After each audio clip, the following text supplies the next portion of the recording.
Praise the lord. మంగళవారము June 25, 2024. ఈ రోజు దేవుని వాక్యము: యెహోవా, నీ నామమును బట్టి నన్ను బ్రతికింపుము, నీ నీతిని బట్టి నా ప్రాణమును శ్రమలో నుండి తప్పింపుము.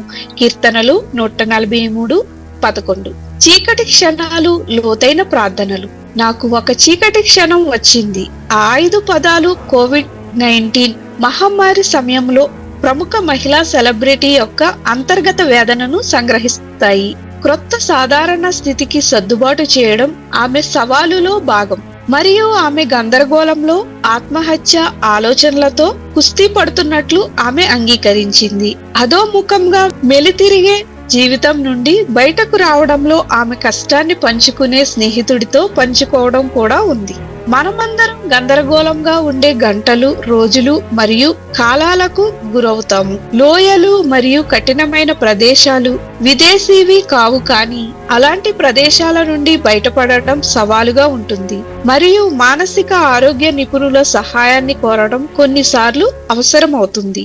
143వ కీర్తనలో దావీదు తన జీవితంలోని చీకటి సమయంలో చేసిన ప్రార్థనను మనం వింటాము మరియు ఉపదేశించబడతాము. ఖచ్చితమైన పరిస్థితి తెలియదు, కానీ దేవునికి అతని ప్రార్థనలు నిజాయితీగా మరియు నిరీక్షణతో నిండినవిగా ఉన్నాయి.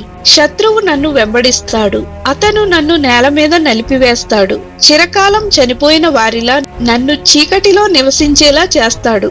కావున నా ఆత్మ నాలో కృంగి ఉన్నది, నాలో నా హృదయము విస్మయమొందెను. యేసును విశ్వసించే వారికి మనలో ఏమి జరుగుతుందో మనకు, మన స్నేహితులకు లేదా వైద్య నిపుణులకు తెలియజేయడం సరిపోదు.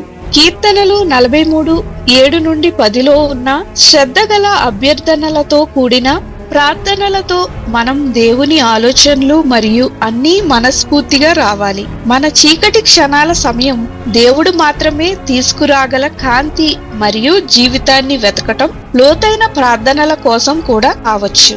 మీకు, ఇతరులకు మరియు దేవునికి మీ పోరాటాల గురించి నిజాయితీగా ఉండటం ఎందుకు కష్టం? ఆలోచన చేయండి. ప్రార్థన. తండ్రి, చీకటి క్షణాలు నా జీవితంలో అంతర్గతంగా లేదా బాహ్యంగా దాడి చేసి నన్ను అనగద్రొక్కినప్పుడు ప్రార్థనలో మీ వద్దకు రావడానికి నాకు సహాయం చేయమని యేసు నామమున అడుగుచున్నాం తండ్రి.